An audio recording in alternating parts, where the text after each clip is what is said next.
Bonjour, c'est Claire-Lise. Voilà, nous sommes sur cet audio où j'avais envie de vous parler de ce que j'appelle la médecine du sang. Nous sommes sur un podcast particulier où nous étudions chaque mois de l'année une dynamique énergétique en lien avec des contes amérindiens et des couleurs qui nous sont proposées. Et nous sommes donc au mois de juin en train de travailler cette dynamique de la couleur rouge. Et ce conte amérindien dont nous avons étudié dans les vidéos précédentes toute l'intelligence nous parle aussi de quelque chose qui semble être en lien avec l'ADN. La couleur rouge, c'est profondément la couleur du sang et la couleur de la vie qui coule dans les veines des êtres humains ou des animaux. Et dans ce sang, il y a une intelligence qui nous dépasse. Déjà, vous dire en début de cet audio que je ne vais rien vous apprendre probablement de particulier, tout simplement parce que nous sommes encore, bien sûr, dans le monde du mystère. Aujourd'hui, la science ne connaît rien à l'ADN. Les avancées et les découvertes sur l'ADN et la génétique sont très pauvres, tout comme en fait l'intelligence cellulaire, en fait, de comment fonctionne une cellule, pourquoi la cellule primitive cette cellule souche devient tous ces organes tellement différents derrière. La science aujourd'hui ne sait pas l'expliquer. Et ça, c'est bien en lien avec l'ADN. Moi, je suis infirmière et il y a 20 ans, 25 ans, 30 ans, je ne sais plus, je ne sais pas compter, 30 ans, 20 ans. Quand je faisais mes études d'infirmière, j'étais dans une école à Lyon assez cotée et on avait tous les grands pontes des hôpitaux de Lyon qui venaient nous faire des cours. Et les médecins, donc ces grands pontes, nous disaient en cours que l'ADN, c'était quelque chose qui était inné et qu'on ne pouvait pas le changer. Tout comme il nous expliquait qu'on avait un nombre de neurones de manière définie à notre naissance et que les neurones ne bougeaient pas, en fait, voire même on les perdait à fur et à mesure que l'on grandissait, enfin que l'on vieillissait. Donc on gagnait des connexions neurologiques dans l'apprentissage et ensuite on allait perdre des neurones et que c'était le phénomène de la vieillesse et c'était comme ça.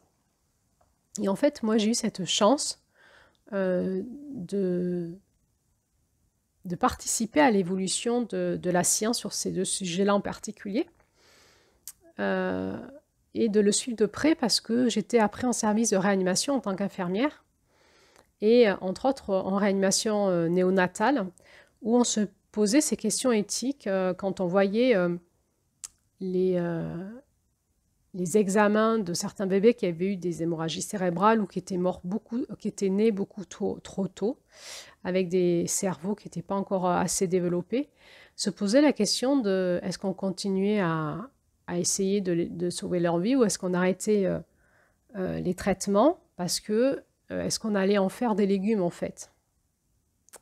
Qu'est-ce qui était mieux? C'était d'arrêter là tout de suite pour finalement que ces petits êtres ne souffrent pas puis que leur famille n'ait pas une vie de galère derrière avec des enfants excessivement handicapés ou mis dans des institutions qui allaient coûter cher à la société française et ça on en parlait aussi. Ou est-ce qu'il fallait continuer les soins?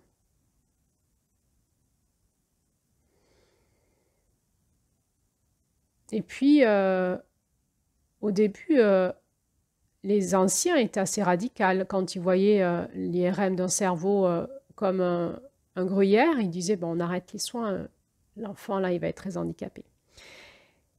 Et puis ensuite il y a eu tout le phénomène de la plasticité cérébrale où on a découvert qu'en fait le cerveau n'était pas fixe comme on le pensait, mais était plutôt comme une pâte à modeler et qui pouvait se reconfigurer suivant où allait le flux d'énergie en fait, le flux de la conscience, le flux neuronal.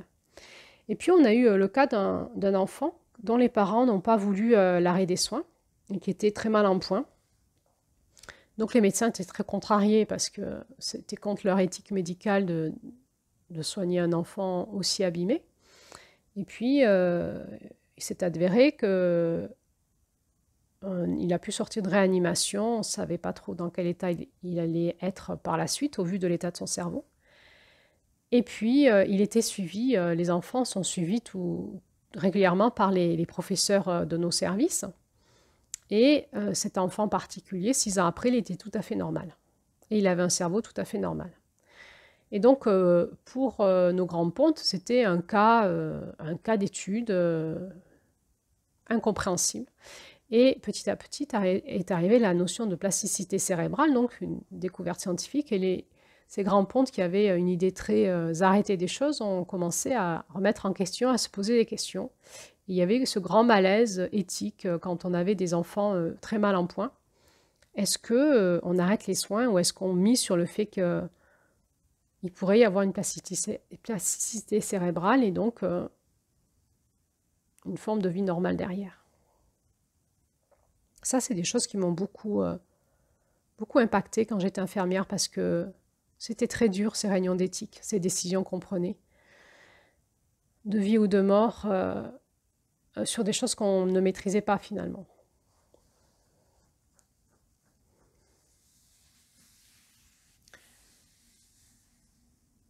Et puis, et là, je vous raconte ma vie parce que je peux que me baser sur mon expérience, évidemment. Parce que, comme je vous l'ai dit, la connaissance, elle est très pauvre actuellement sur ces sujets-là et entre autres sur le sujet de l'ADN.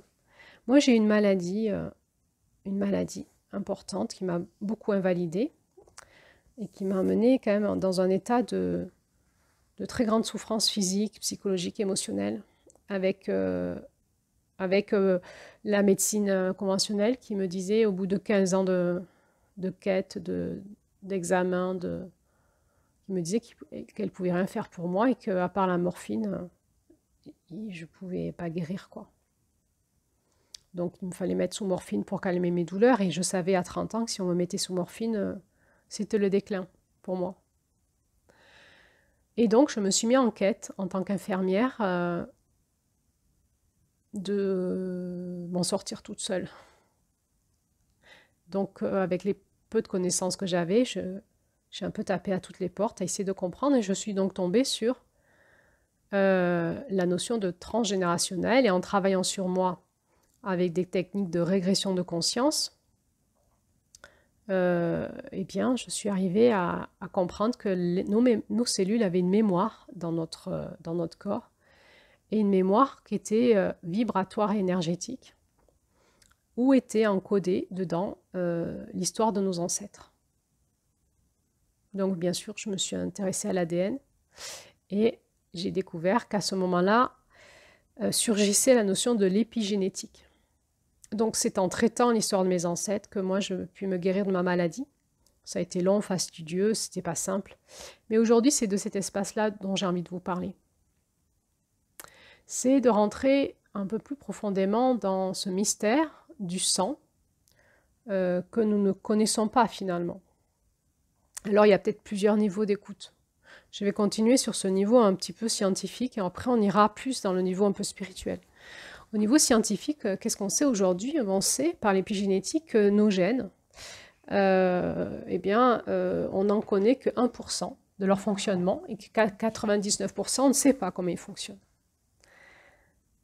Et ça, c'est vraiment les médecins les plus chevronnés qui nous disent ça aujourd'hui. On ne sait pas comment notre ADN fonctionne. Donc, on a 1% d'inné qui nous est donné de nos ancêtres, et puis 99% d'ADN qui n'est pas encore inscrit, et qui probablement sera inscrit par nous, par le vécu de notre vie. Et donc en fait, il semblerait qu'on puisse en permanence informer notre ADN de notre vécu de vie, et pour ça, il faut qu'il y ait un vécu assez puissant, assez fort, pour que ça soit dans notre énergie de vie, considéré comme étant un événement assez important pour qu'il y ait une forme de conscience et de sagesse à transmettre aux générations qui suivent par l'inscription de la mémoire dans finalement la bibliothèque mémorielle qui est notre ADN. Donc il semblerait que notre ADN, on peut en permanence l'informer, le recrypter de nos expériences. Alors aussi bien de nos expériences douloureuses comme étant une information de attention, ou de nos expériences magnifiques de puissance comme étant une sagesse de réussite. Et donc nous héritons par ce 1% d'ADN de nos ancêtres, de leurs forces et de leurs faiblesses, mais nous héritons aussi de 99% de possibilités pour nous d'expérimenter notre vie comme nous le voulons finalement, puisque nous allons nous-mêmes réinscrire notre histoire dans cet ADN que nous allons ensuite transmettre à nos enfants de manière aléatoire avec le brassage génétique.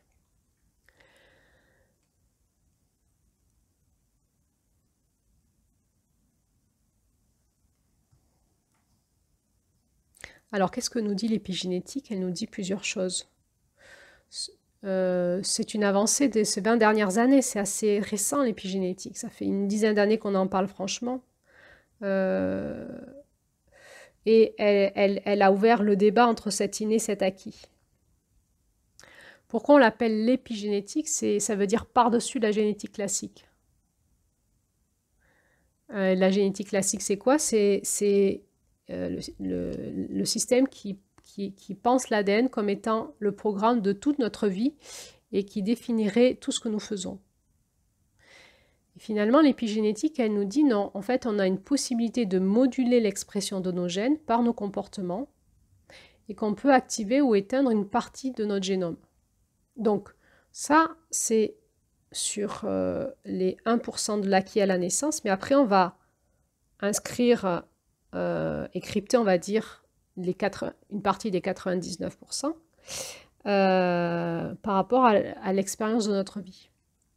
Mais même cela, c'est-à-dire ce qu'on a vécu jusqu'à aujourd'hui de notre passé qu'on a inscrit dans nos gènes, on peut en permanence en moduler l'expression. C'est-à-dire que ce n'est pas parce qu'on a vécu un gros traumatisme dans notre enfance ou il y a quelques années et que c'est inscrit dans notre ADN comme étant une sagesse phobique, par exemple, une information de peur de certaines choses parce qu'on a vécu un traumatisme avec et avoir peur que ça se renouvelle. Donc une sagesse comme un tampon inscrit à nous qui dit tu ne peux pas faire ça. Et ça pourrait invalider notre vie. Et bien ça, en fait, on peut en permanence moduler l'expression de nos gènes en l'activant ou le désactivant. L'idée, c'est de réfléchir en termes de tout ce qui est inscrit dans notre ADN.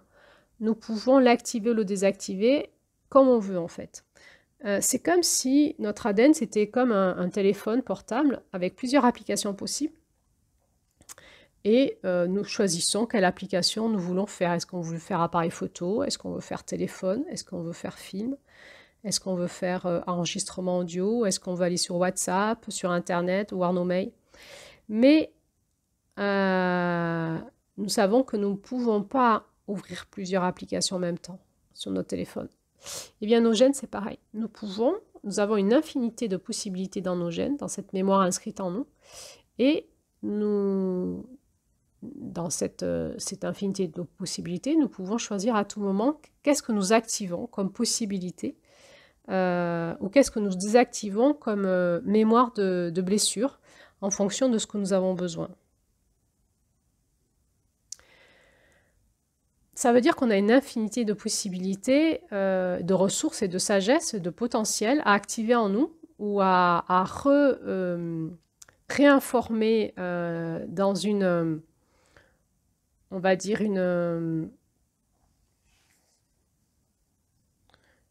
pourrait dire une équation qui nous est favorable pour que tous ces gènes s'activent d'une façon qui nous convienne dans ce qu'on veut vivre, la situation dont nous sommes en train de vivre. Ça veut dire quoi? Ça veut dire qu'en fonction des situations que l'on vit, du contexte, des personnes que l'on rencontre, on peut tout à fait changer de personnalité, de potentiel. Et en fonction aussi de nos désirs, il faut que nos désirs soient très puissants. C'est-à-dire que nous avons beaucoup de ressources et nous avons aussi, parfois, nous sommes bloqués par une sensation de perte de potentiel ou de manque de ressources. et nous pouvons en permanence désinformer ça et retrouver d'autres sources en nous. Ça, c'est vraiment, finalement, la maîtrise de notre énergie de vie, la maîtrise de notre puissance intérieure peut nous faire arriver à maîtriser notre système génétique pour aller checker au fond de nous et aller dynamiser ce dont nous avons besoin. Souvent, vous savez, j'ai l'image des panneaux de gare, vous savez, qui tournent quand il y a les changements horaires, ça tourne, et il y a plein de petits modules là, qui tournent tous en même temps, et puis on les regarde et on ne sait pas qu'est-ce qui va sortir comme écriture. Et finalement, j'ai souvent cette image pour mon ADN, c'est comme si mon intelligence allait faire tourner en moi toutes les possibilités possibles, et hop, va arrêter tel module pour ça, tel module pour ça, tel module pour ça, et ensuite ça fait cette équation qui va bien pour cette période de vie ou cet événement-là.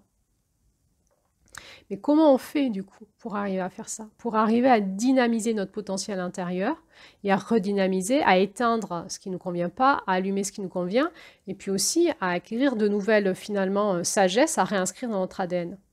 Comment on fait? Alors, il y a plusieurs réponses. La réponse de la science, là où en est la science sur l'épigénétique, c'est de nous dire, ben nous, on observe qu'il y a cinq choses, 5 éléments qui semblent avoir un impact sur l'épigénétique. La première chose, c'est la nutrition, l'alimentation. Si on observe les abeilles, elles ont toutes les mêmes gènes, mais l'abeille qui va devenir une reine et qui va vraiment devenir une reine aussi physiquement, c'est celle qui va manger de la gelée royale. Et le fait qu'elle mange de la gelée royale va transformer l'expression de ses gènes et elle va devenir une reine. Nous observons aussi que ce que nous mangeons a un impact sur notre système génétique et sur ce que nous devenons.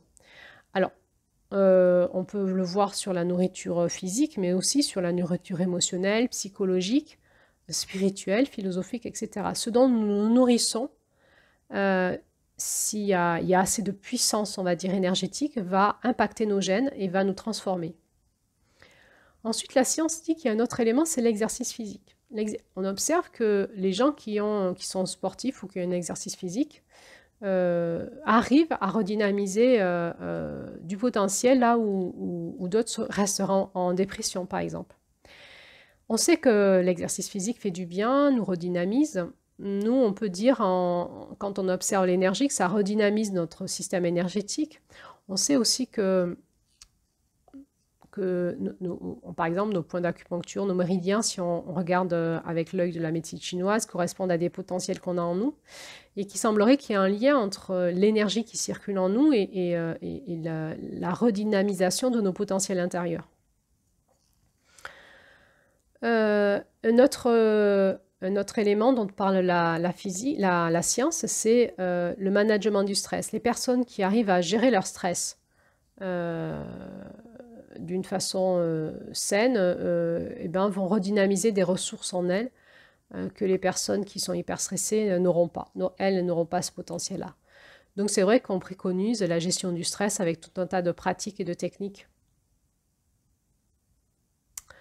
On peut le regarder ça avec l'œil du thérapeute sur comment le stress en fait crée une énergie particulière dans notre corps vital, dans nos corps énergétiques, et va activer dans notre système nerveux des informations de risque de mort ou de risque de danger, et va activer notre système reptilien, notre système nerveux reptilien, en mode attaque, fuite ou sidération. Et c'est vrai que là, on va dynamiser un potentiel soit de sidération, et du coup, on aura l'impression de plus rien arriver à faire, soit un potentiel de fuite, donc on ne fera pas front, ou soit un potentiel d'attaque, mais dans ce cas-là, on aura vraiment le potentiel qui va avec l'énergie de la colère et de l'agnac. Finalement, si on arrive à gérer notre stress et à changer l'énergie qui circule dans notre vitalité en une énergie plus apaisée, va s'élever en nous une forme de présence, de constance, de génie, de conscience. Et c'est là où on peut avoir des coups de génie et qu'on peut avoir une action forte dans notre vie et dans notre environnement. Un autre élément dont nous parle la science, c'est ils ont observé que les gens peuvent changer l'expression de leur gène par rapport au plaisir dans ce qu'ils font. La notion de plaisir va activer les gènes d'une certaine façon qui vont donner aux gens plus de potentiel. Alors évidemment, là, ça serait une notion de coaching où on dirait aux gens réalise tes rêves, va dans le sens de tes rêves et ta vie ira mieux. Encore une fois, là, on est dans une notion de présence à soi. De quoi ai-je besoin? Qu'est-ce qui me ferait plaisir? Comment je vais le dynamiser pour le mettre en route? Et puis, le dernier élément que met en avant aujourd'hui la science par rapport à l'épigénétique, c'est qu'ils observent que le réseau social, familial et professionnel, quand il est en harmonie, les personnes ont beaucoup plus de potentiel activé dans leurs gènes que si c'est de la disharmonie. Finalement, quand on écoute l'épigénétique, on se dit comment on fait pour activer nos gènes dans notre propre intérêt. Alors peut-être que si on répondait à cette question avec ce que nous dit ce conte, on voit finalement que la capacité qu'on aurait en nous, dans une niaque de survie énergétique, dans l'énergie de la survie, dans l'énergie de se cabrer, de chercher en nous le potentiel qui est là, ça serait cette énergie de nous faire monter en lumière. Comment on peut allumer nos gènes? Comment on peut s'allumer de l'intérieur, c'est-à-dire redynamiser nos gènes avec cette voix et cette flamme de l'éternel amour qui est en nous, cette onde de forme qui est en nous, ce flocon de neige. Si j'active mes gènes dans la fréquence de mon identité propre, de mon identité source, de mon identité, de la voix d'amour qui est en moi, eh bien je vais le devenir. Je vais pouvoir redynamiser mon système génétique dans ce sens-là. Comment fait-on? Eh bien, c'est là où ce qui fait la différence chez les personnes, c'est que le chemin, il est à trouver en nous. C'est vraiment un chemin de présence à soi, de conscience en soi et de dynamique intérieure et d'énergie intérieure. C'est la rage de vivre, la niaque de vivre. Mais c'est vraiment la question qu'on peut se poser, c'est comment j'allume mes gènes, comment j'allume mon énergie intérieure, comment je dynamise mon énergie intérieure avec cette lumière aussi de la conscience, de l'amour, cette lumière de la vie, plutôt que d'écouter ce qui transpire à l'intérieur de moi et qui me dit que j'en suis pas capable, ou que puisque j'ai vécu ça dans le passé, je suis bloquée, ou que parce que mes ancêtres, du coup, je peux pas. Ce que je veux vous dire là, c'est pas de la théorie, c'est moi je l'ai vécu. J'avais une telle information de mort dans mon système génétique activé que je pouvais plus vivre à 30 ans, physiquement, émotionnellement, psychologiquement. Et 15 ans après, non seulement je suis bien en vie, mais je suis devenue thérapeute pour aider les autres aussi à faire ce chemin-là. Mais ça n'a pas été un chemin facile. Ça a été vraiment un chemin d'abord de rencontre avec moi-même, dans mon intériorité, par l'intermédiaire de techniques thérapeutiques avec des thérapeutes. Et puis, ça a été un long chemin initiatique intérieur jusqu'à que je comprenne qu'il fallait que je trouve en moi mon potentiel, que ça ne serait pas par l'écoute que ce que me disait l'extérieur, ces ressources extérieures, comme ces médecins ou même ces thérapeutes qui n'ont pas la science infuse. Et je pouvais m'aider de choses et d'autres qui me disaient, mais qu'il fallait que je trouve en moi le chemin. Et que le chemin, il serait en moi et qu'il y avait que moi qui pouvais le faire. Et je suis partie en quête de survie au démarrage, et puis ensuite de rage de vivre et de vie. C'est comme une résurrection. Et aujourd'hui, quand je vois mon corps, comment il va bien, et dans quel état j'étais il y a 15 ans, pour les médecins, je suis une miraculée. Je me souviens plus d'avoir souffert, en fait. Je me souviens plus d'avoir eu un corps qui allait mal. Tellement aujourd'hui, je vais bien.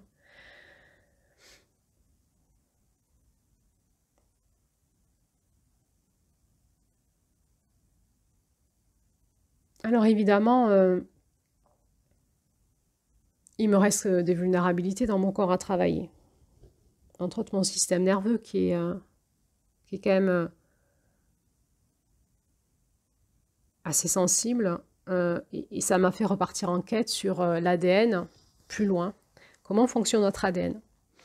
Parce que avec les outils, les pratiques que j'ai développées, je me suis aperçue que il était possible que je sois activée dans mon système génétique ADN, pas que par moi.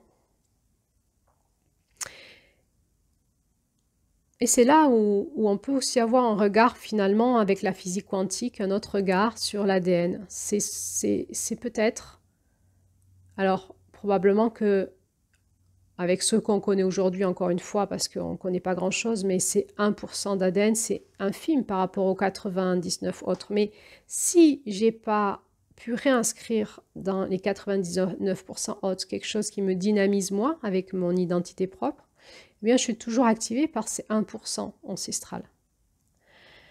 Et finalement, la physique quantique, qu'est-ce qu'elle nous dit? Elle nous parle du phénomène d'intrication vibratoire.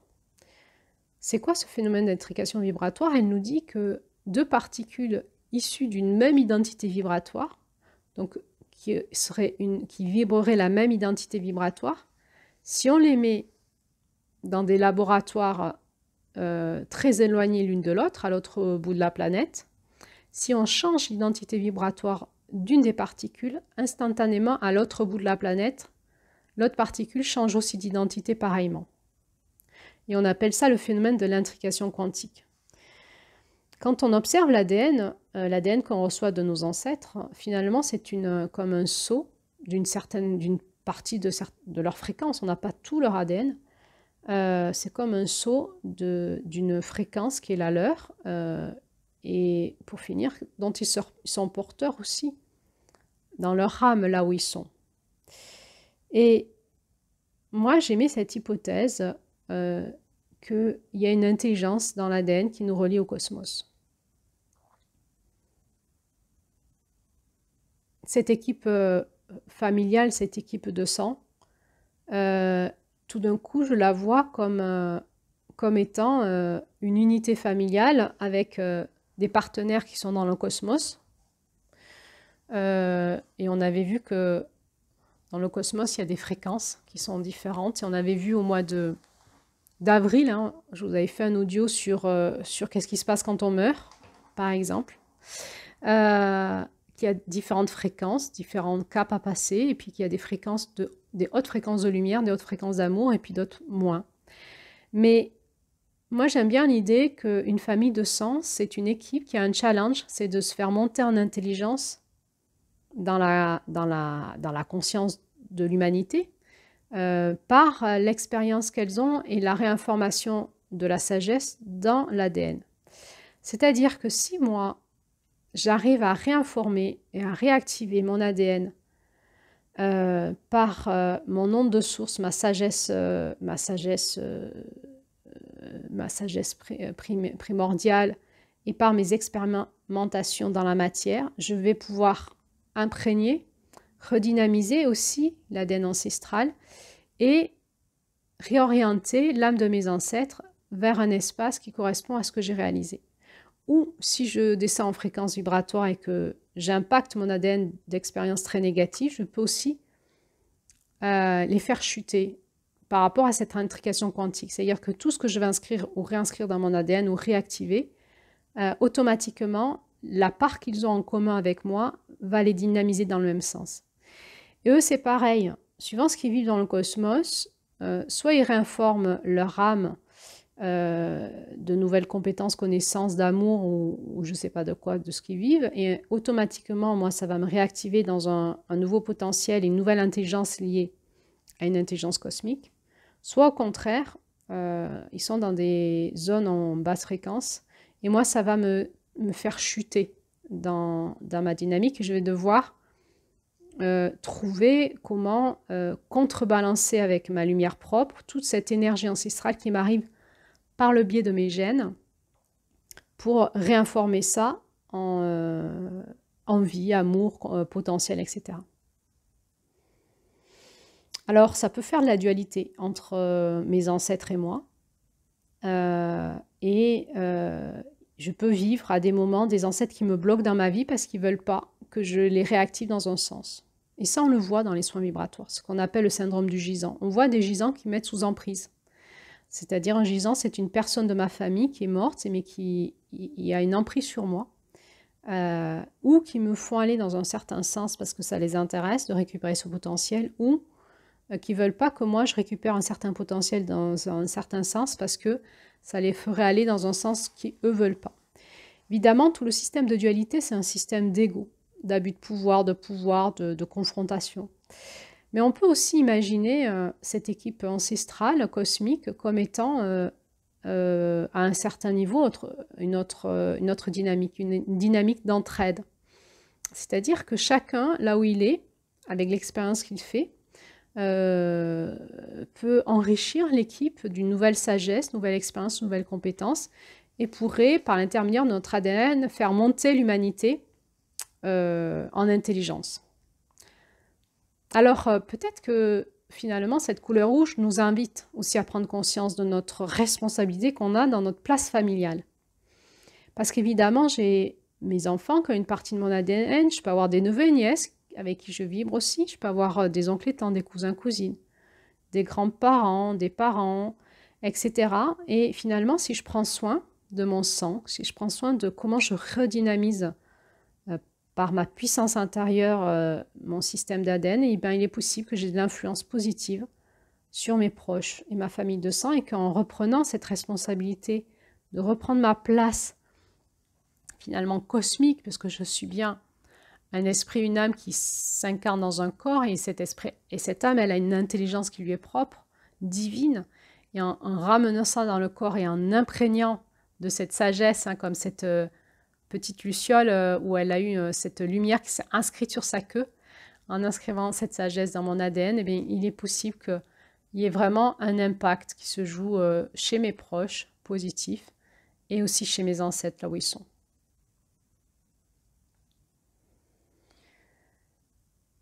Voilà, ça c'était un angle de vue que je me permettais de vous proposer, d'explorer si vous voulez.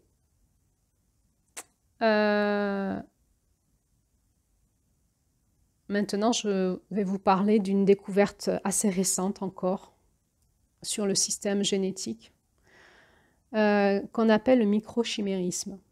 Qu'est-ce que c'est que le microchimérisme? Et ça, c'est une découverte d'il y a une dizaine d'années. C'est que maintenant qu'il y a des articles scientifiques qui commencent à sortir là-dessus, donc c'est très très récent.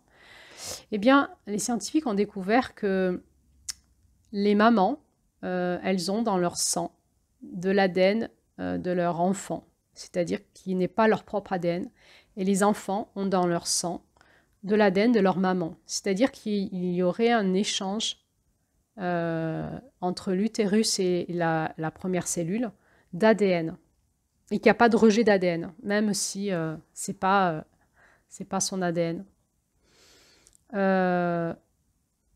Il y a, quand on regarde le microchimérisme, il y a tout un tas d'histoires assez hallucinantes. On peut découvrir le microchimérisme parce qu'aujourd'hui, on sait faire des biopsies et puis on sait faire des tests d'ADN.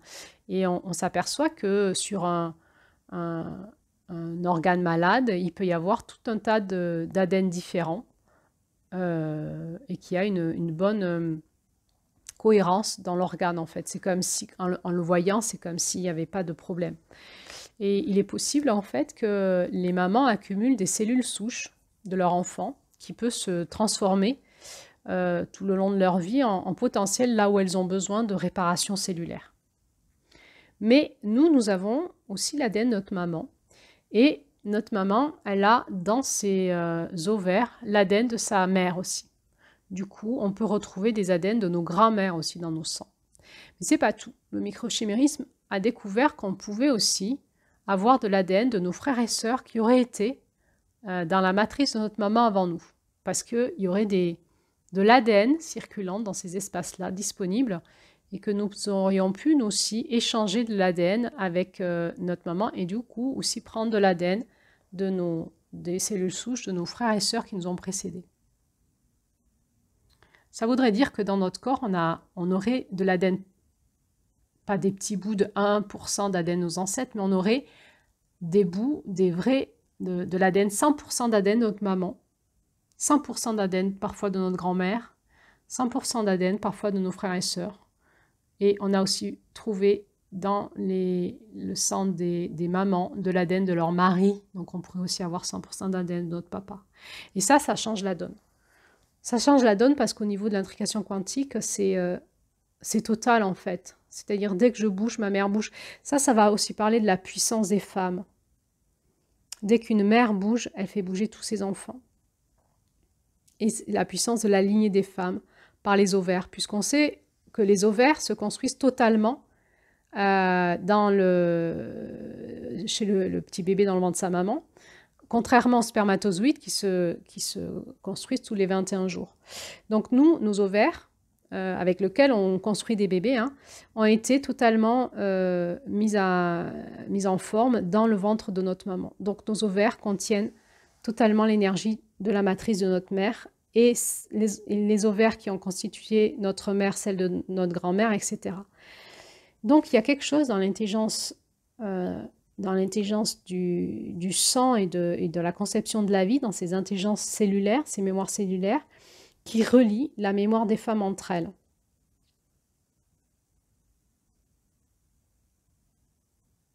Et là, on rentre dans un mystère vertigineux qui s'appelle la puissance du féminin, la puissance des femmes, la puissance de la vie. Comment font les femmes pour faire des bébés dans leur ventre? On n'en sait rien. Mais il semblerait que la femme est porteuse de vie dans son utérus. Et même d'intelligence de vie qui nous dépasse en lien avec la transmission et l'héritage et l'engrammage, l'archivage de l'ADN de ses descendants.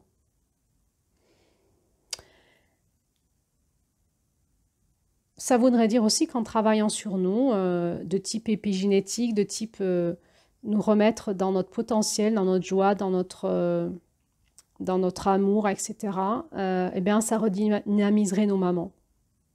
C'est-à-dire que la descendance pourrait créer une forme de redynamisation des anciens, en fait. Probablement que dans l'ADN et dans donc le sang, il y a une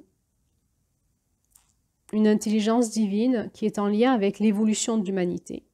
Et la capacité qu'on a, sans le savoir, à participer à l'évolution de la sagesse et de l'intelligence des êtres humains, et probablement d'une façon dont on est très loin d'imaginer. Il est probable que l'intelligence dans laquelle on est aujourd'hui en tant qu'être humain, elle est très très basse, qu'on est très loin dans nos performances possibles, et que ça passera par la maîtrise de notre énergie de vie et de ce potentiel-là pour redynamiser notre intelligence source et pouvoir les exprimer réellement, concrètement dans notre humanité.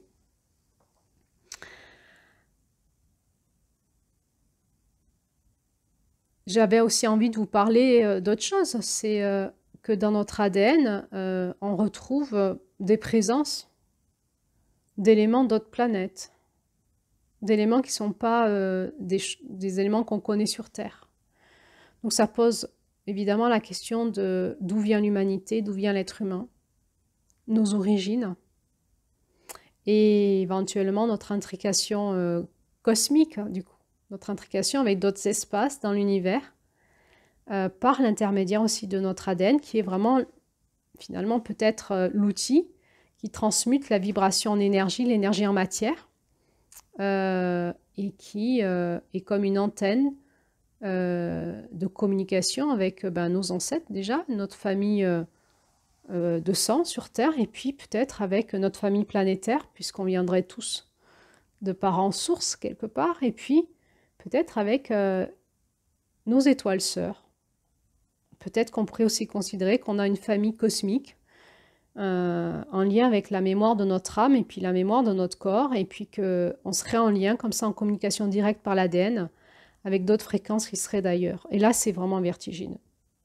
Parce que ça nous fait comprendre que l'être humain, il a une place en fait dans toute une danse cosmique.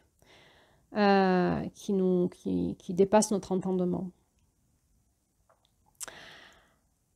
Alors voici, je finirai cet audio par vous dire, ben, que de questions, que de pistes à explorer, que de génie à contempler. Peut-être que il y a bien une médecine dans le sang. Peut-être que nous n'en connaissons que très très peu.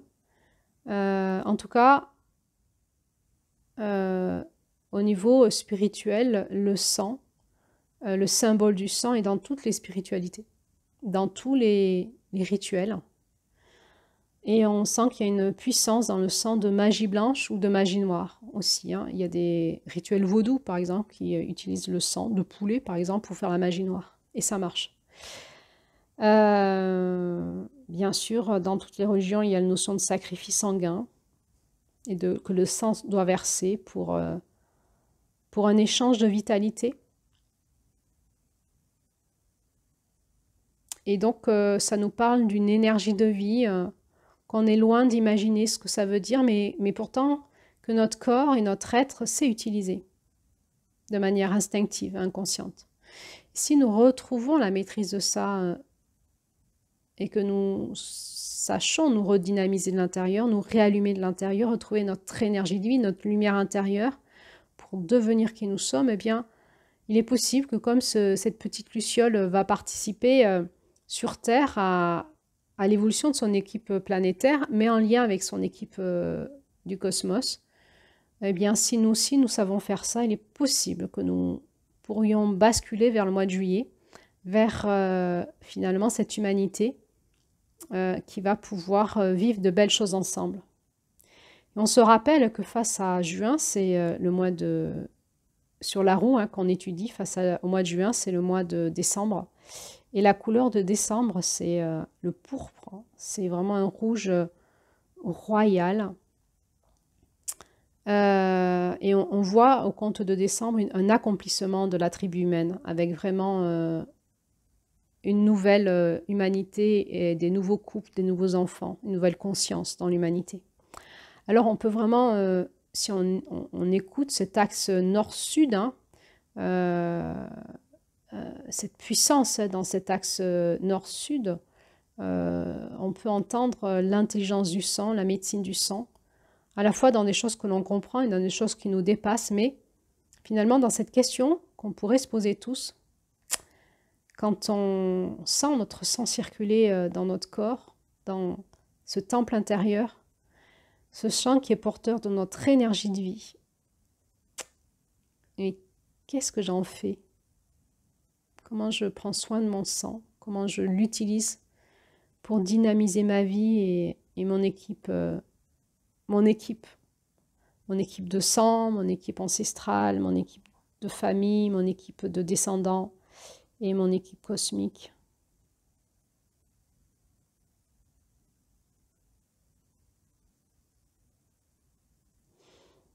Voilà, j'ai l'image comme ça qui vient de pactes, hein, que certains, on voit dans les traditions ancestrales, des alliances qui étaient faites en partageant une goutte de sang.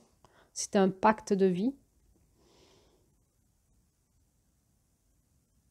Qu'est-ce qu'on fait de la puissance de la vie qui est dans notre sang, celle qu'on a conscience et celle qu'on n'a pas conscience? Comment on en prend soin, comment on l'utilise au service de notre vie, de notre humanité, et bien au-delà de ça, au service de quelque chose qui nous dépasse, qui s'appelle le divin qui est en nous et qui coule dans nos veines. Voilà, c'était ma petite réflexion à la fin de ce mois de juin. Eh bien, je vous souhaite et je nous souhaite une bonne aventure avec cette porte qui s'ouvre, l'exploration de la puissance de vie qui est dans notre sang.